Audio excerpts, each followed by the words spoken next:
Aamir Al-Qahtani vowed before God and 1,000 guests that Samira Haddad would be the heartbeat of his life for eternity. 7 hours later, her actual heartbeat was a flat line echoing through the sterile stillness of Montreal's Grand Étoile penthouse. Crimson streaks turning white marble into a silent confession. If true crime revelations set your pulse racing, hit subscribe and ring that bell. New darkness drops here every week. But let's go back to where it all began. The emergency dispatcher's log marked 5:12 a.m., October 11th, 2024, when a trembling male voice whispered, "My wife isn't breathing." By the time first responders forced open Suite 7200 of the downtown Hotel Grand Étoile, soft dawn light was spilling across chandeliers, rose petals, and a horror scene worth billions in family reputation. Yet tonight's carnage was rooted not in that glittering room, but in months of secrets stitched under silk. 3 months earlier, Samira Haddad was gliding through the neon haze of a Montreal rooftop lounge under the alias Mia H. Her profile on a discreet international dating app flashed: global marketing consultant, lover of jazz and midnight flights. No mention of the devout Saudi fiancé, whose family fortune could buy the skyline framing her photo. As a McGill MBA navigating Western freedom by day and conservative expectation by night, Samira treated duality like a second skin, just tight enough to feel thrilling, never tight enough to suffocate. Aamir, 31, heir to Al-Qahtani Infrastructure Group, met her during a Riyadh investment summit the previous winter. He fell for her polished French, her modest hijab pinned like a promise of virtue, her poised laughter masking nerves. His widowed mother, Miriam, saw bridal potential, and an engagement was signed faster than Aamir approved most billion-dollar bids. For Miriam, Samira's Lebanese-Canadian pedigree satisfied lineage. Her Western education suited the company's expansion dreams, and her beauty would silence gossip before it started. Yet Montreal friends knew Mia differently. A woman who ordered single malt neat, flirted in English, and vanished when talk turned serious. Every Thursday, after Zoom calls with Aamir's family about floral palettes and dowry ledgers, she slipped back into nightlife anonymity, chasing a version of herself unmonitored by chaperones or CCTV. Meanwhile in Riyadh, Aamir oversaw the gilded mechanics of an 8-figure wedding. He wired deposits for Colombian roses, hired a Paris couture house for 3 custom gowns, and leased the Grand Étoile's entire top floor for a month.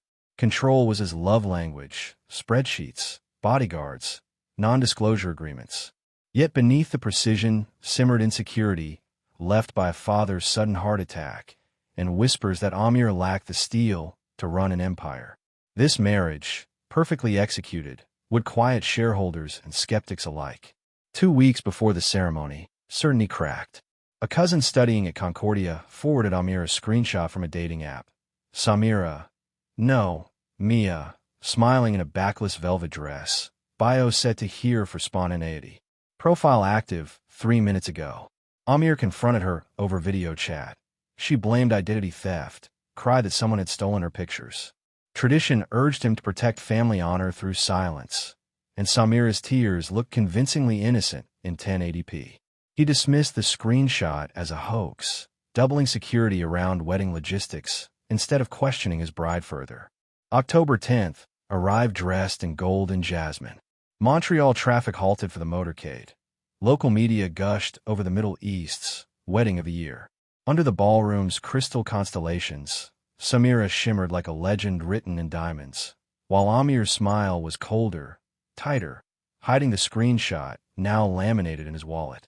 Guests tasted saffron-infused champagne, oblivious that trust itself was evaporating like the bubbles tickling their crystal flutes.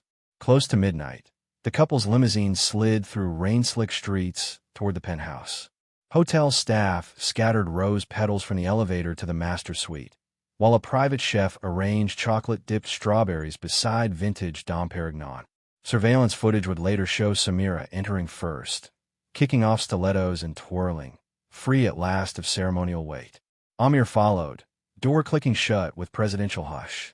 No one else crossed that threshold until police arrived at dawn. Outside, Montreal slept under thinning clouds.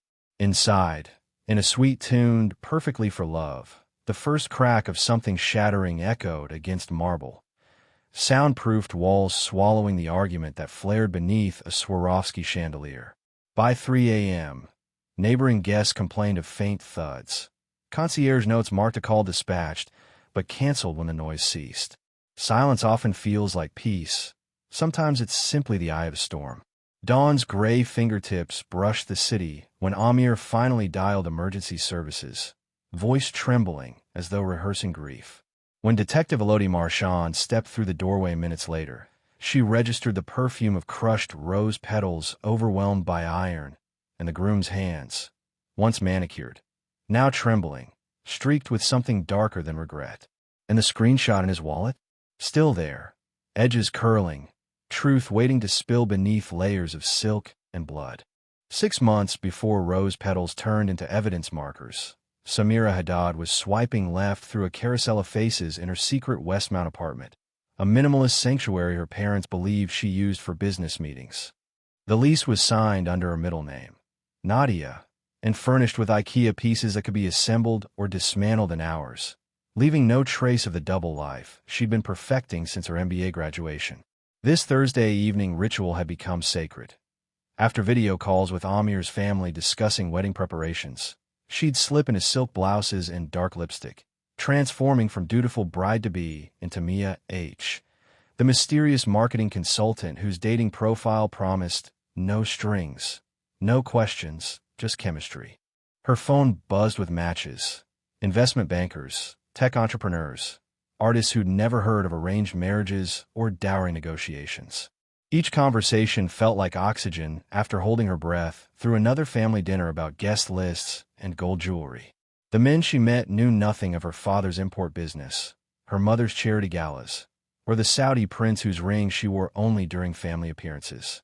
They knew Mia, fluent in 3 languages, addicted to jazz clubs, available for spontaneous weekend trips to New York or Toronto.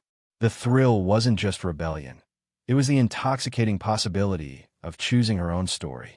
Meanwhile, 8,000 miles away in Riyadh, Aamir Al-Qahtani sat in his corner office overlooking construction sites that stretched toward the desert horizon, each crane and concrete pour representing another million in family revenue. His father's empire had been built on precision and control, values Aamir had inherited along with the company's stock portfolio. Yet, as wedding preparations consumed more of his schedule, a nagging unease crept through his confidence like hairline cracks in marble. Phone calls with Samira felt scripted, her responses perfectly calibrated but somehow hollow. When he asked about her daily life in Montreal, she offered generic descriptions of coffee shops and university libraries, never mentioning specific friends or favorite places that might reveal personality beneath politeness. His mother Miriam attributed his doubts to pre-wedding nerves, reminding him that arranged marriages were investments in family legacy, not Hollywood romance. "Your father and I barely spoke before our wedding," she'd say while reviewing catering menus worth more than most people's homes.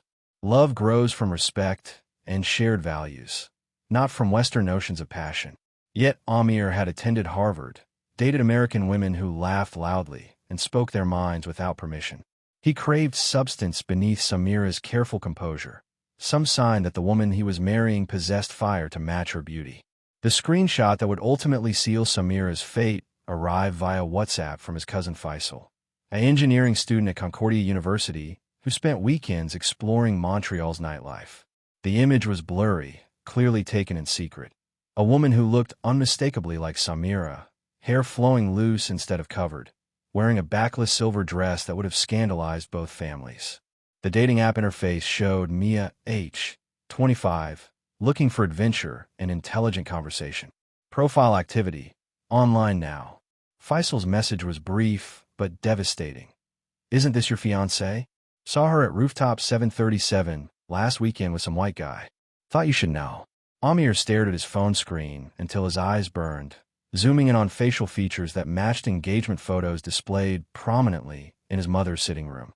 The woman in the screenshot looked relaxed, genuinely happy in a way Samira never seemed during their formal video calls. Her smile was unguarded, eyes bright with the kind of joy he'd never witnessed despite months of courtship. The realization that his future wife might be living a completely different life felt like discovering his company's financial records had been fabricated, a betrayal of the fundamental trust that made any relationship possible. That evening's video call with Samira began normally enough. Discussion of final dress fittings and flower arrangements. But Aamir found himself studying her face with forensic intensity. She looked tired, he realized, and when he asked about her day, she mentioned staying home to review wedding contracts, a story that didn't align with Faisal's claim of seeing her at an upscale bar.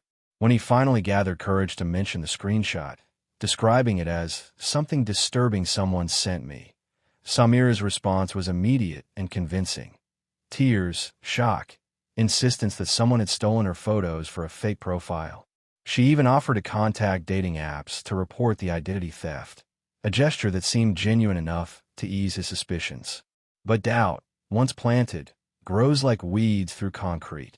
Aamir hired a private investigator in Montreal, ostensibly to ensure wedding security, but actually to monitor Samira's activities during her supposed quiet evenings at home. The reports that followed painted a portrait of a woman he'd never met. Weekly appearances at jazz clubs, dinner dates with different men, a secret apartment where she entertained visitors until dawn. Each surveillance photo felt like a dagger between his ribs, not just because she was deceiving him, but because the woman in those images looked genuinely alive in a way the Samira he knew never did. 3 weeks before the wedding, during a family gathering in Riyadh where relatives praised his choice of bride, Aamir excused himself and called the investigator for a final report. The man's voice was clinical, professional. She maintains 2 complete identities. During the day, she's the woman you're engaged to. Thursday through Saturday nights, she becomes someone entirely different. Last weekend, she spent 2 nights with a corporate lawyer named David Martins. They appeared intimate. The words hung in the air like smoke, confirming what Aamir already knew but hadn't wanted to accept. Standing in his father's garden, surrounded by fountains and jasmine trees that had witnessed 3 generations of family celebrations, Aamir faced a choice that would define both his future and his family's honor. He could cancel the wedding, admitting publicly that he'd been deceived by a woman who preferred Western men to her Saudi husband-to-be. The scandal would damage both families' reputations and cost millions in canceled arrangements. Or he could proceed with the ceremony and confront Samira privately afterward, handling the situation with the discretion his culture demanded. Traditional honor demanded silence and swift action. Modern business sense suggested cutting losses before they multiplied. But Aamir's wounded pride chose a third path. He would marry Samira as planned, armed with evidence of her betrayal, and use their wedding night to extract the truth about who she really was. In his mind, the penthouse suite would become an interrogation room where lies would finally crumble beneath the weight of undeniable proof. As October approached, wedding preparations continued with mechanical precision while Aamir carried the investigator's photos like a loaded weapon, waiting for the perfect moment to detonate the truth. The penthouse elevator's golden doors slid shut with a whisper, sealing Aamir and Samira in a silence that felt heavier than the wedding dress she'd worn for 12 hours. Through the floor-to-ceiling windows, Montreal glittered like scattered diamonds, but inside the suite, tension crackled with the intensity of a gathering storm. Samira kicked off her Louboutin heels and moved toward the bathroom to begin the elaborate process of removing her jewelry, unaware that her husband was studying her every movement with the intensity of a prosecutor preparing for cross-examination. "The flowers are beautiful," she said softly, running her fingers through the Colombian roses that had cost more than most people's cars. "Your mother outdid herself with the arrangements." Her voice carried the same careful modulation she perfected during months of family video calls. But tonight, it sounded hollow in the vast space, like an echo of someone who no longer existed. Aamir remained by the windows, hands clasped behind his back, watching her reflection in the glass as she moved through their wedding suite like an actress who'd forgotten her lines. The champagne sat untouched on the marble table, condensation forming perfect droplets that caught the chandelier's light like tears. Room service had arranged chocolate-covered strawberries in the shape of a heart, a gesture that now seemed mockingly naive given what Aamir knew about his bride's appetite for different kinds of sweetness. The investigator's photos were folded in his jacket pocket, edges worn from obsessive handling. each image a dagger, waiting to pierce the veil of deception that had defined their entire relationship. "Samira," he said quietly, his voice cutting through the soft jazz music the hotel had preset for their romantic evening. "Come sit with me. I want to talk about something before we begin our married life together." Something in his tone made her pause, diamond earrings half removed, catching the subtle shift from celebration to interrogation. She turned to face him fully, and for the first time that evening, he saw genuine emotion cross her features. Not joy or love, but a flicker of fear that confirmed every suspicion he'd harbored. She moved to the plush sofa, wedding dress pooling around her feet like spilled cream, and accepted the champagne flute he offered with trembling fingers. "You seem tense," she observed, voice carefully neutral. "It's been a long day for both of us." But her eyes were already scanning his face, searching for clues about what had shifted in the atmosphere between elevator and penthouse, between public celebration and private reckoning. The woman who had orchestrated months of deception was suddenly face to face with a man who no longer looked at her with admiration, but with the cold assessment of someone who discovered he'd been played. "Tell me about Mia," Aamir said simply, watching her face drain of color as the name hit like a physical blow. "Tell me about the jazz clubs and the corporate lawyers and the secret apartment in Westmount where my future wife has been entertaining other men while planning our wedding." The champagne flute slipped from her fingers, crystal shattering against marble in an explosion that seemed to shatter more than glass. It destroyed the last pretense that this conversation would remain civil. Samira's mouth opened and closed silently, her mind racing through explanations and denials that all seemed suddenly inadequate in the face of her husband's obvious knowledge. "I don't know what you're talking about," she whispered, but the words lacked conviction, even to her own ears. "Aamir, if someone has been spreading lies about me." Her voice broke as he pulled the photographs from his pocket, each image a death sentence for the marriage that had lasted exactly 6 hours. The surveillance photos told their own story. Samira in a backless dress, laughing with a man who wasn't her fiancé. Samira entering an apartment building that wasn't her family home. Samira kissing someone goodbye on a street corner while wearing the engagement ring that had cost Aamir $250,000. Each image was time-stamped, location verified, indisputable evidence of a double life, so comprehensive it made their entire courtship seem like an elaborate con game. 3 weeks. Aamir said, his voice steady but underlaid with rage that made the crystal chandelier seem to vibrate with tension. "I've known for 3 weeks that my bride was living 2 completely different lives. Do you have any idea what it was like sitting through our wedding ceremony, knowing that every vow you spoke was a lie? Watching my mother weep with joy about her new daughter-in-law, knowing that the woman she was embracing had been in another man's bed 2 nights before our engagement party." The accusation hung in the air like smoke from a fire that was just beginning to consume everything in its path. Samira tried to stand, perhaps to flee or perhaps to fight, but her legs trembled beneath the weight of her elaborate gown and the crushing realization that her carefully constructed deception had finally collapsed. "You don't understand," she said desperately, mascara beginning to streak down her cheeks. "The pressure, the expectations. I never meant for any of this to hurt anyone." "Hurt anyone?" Aamir's voice rose for the first time, echoing off the marble surfaces like a gunshot. "You made me a laughingstock. You've made my mother plan a wedding for a woman who doesn't exist. You've taken our money, our trust, our family honor, and ground it all into dust, so you could play house with men who think Arab women are exotic entertainment." The words came faster now, months of suppressed humiliation and rage finally finding voice in the soundproof sanctuary where no one could witness his complete loss of control. Samira backed away from him, wedding dress rustling like dying leaves, until her back hit the bathroom door. "Please, Aamir, let me explain. The dating, the apartment. It was just confusion. I was scared about marriage, about losing myself. I ended all of that when we got engaged. I chose you. I chose our life together." But her eyes darted toward her phone on the nightstand, and he knew she was calculating whether she could reach it, whether there was someone who might rescue her from the consequences of her own choices. "You chose me." Aamir laughed, a sound devoid of humor that seemed to chill the air around them. "You chose my bank account. You chose my family status. You chose the security of a traditional marriage while planning to keep your lover on the side like some kind of insurance policy. He pulled out his phone and began scrolling through screenshots the investigator had provided.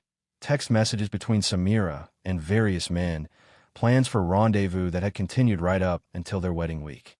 The evidence was overwhelming, undeniable, and as Samira read her own words reflected back at her, promises to other men, complaints about her boring Saudi fiancé, arrangements for secret meetings, she realized that the careful balance she'd maintained between two worlds had finally collapsed into catastrophe.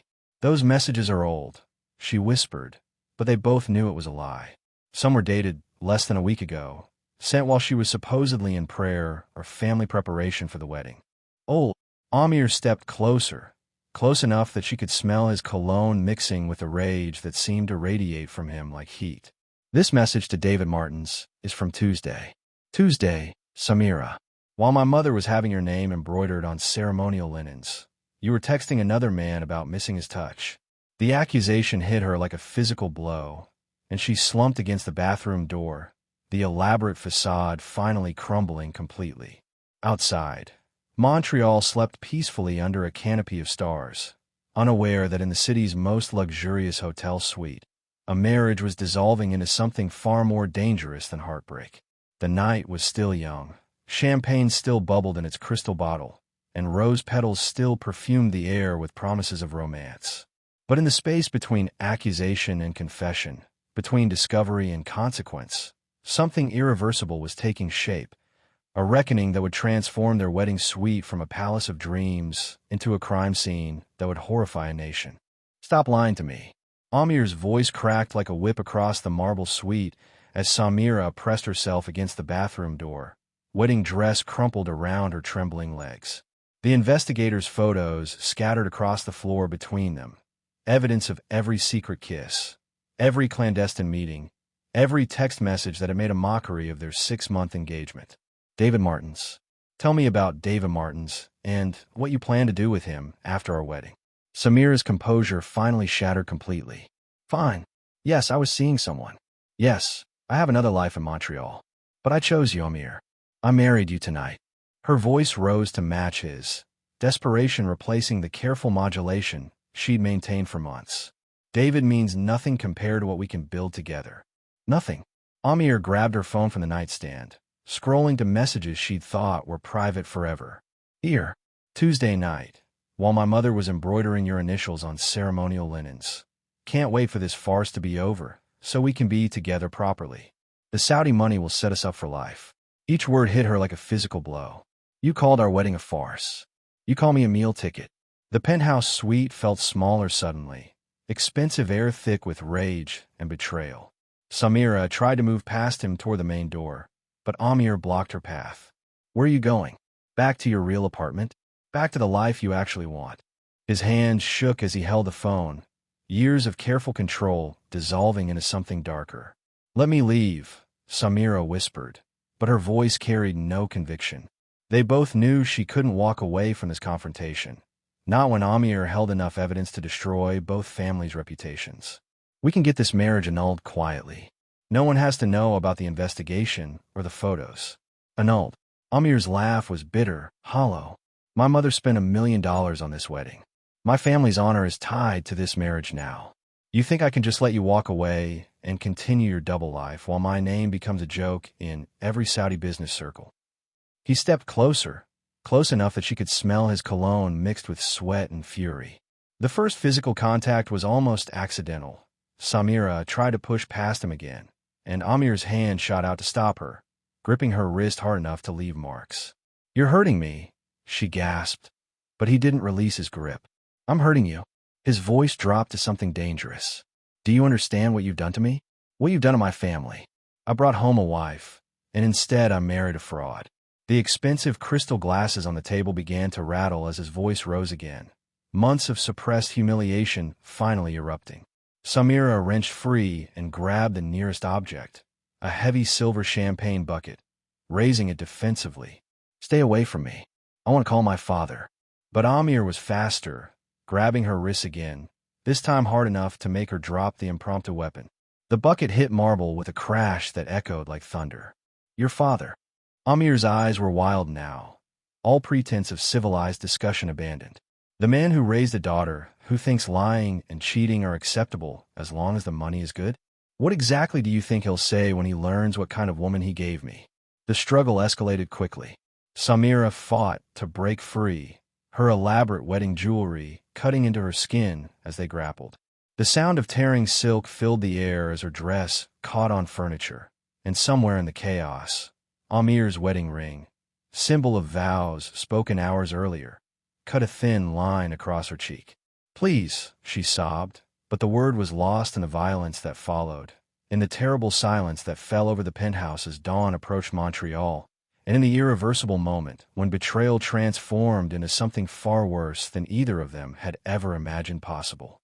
By morning, the suite that had been decorated for love held only evidence of what happened when honor collided with deception, and when a man who had never learned to lose discovered that some betrayals cut deeper than death itself. When Detective Elodie Marchand's team finished processing the penthouse crime scene at 2:47 p.m. on October 11th, the evidence painted a story that would dominate headlines across 3 continents. Aamir Al-Qahtani sat in an interrogation room at Montreal Police Headquarters, his blood-stained wedding thobe replaced by orange jail scrubs, staring at walls that seemed to close in with each passing hour. His first words to investigators had been, "She wasn't who I thought she was." None of this was supposed to happen. The forensic timeline revealed the brutal truth. The confrontation had begun around midnight with raised voices, escalated to physical struggle by 2:30 a.m., and ended in deadly violence that left Samira Haddad with fatal head trauma inflicted by a marble sculpture, a wedding gift from his own mother.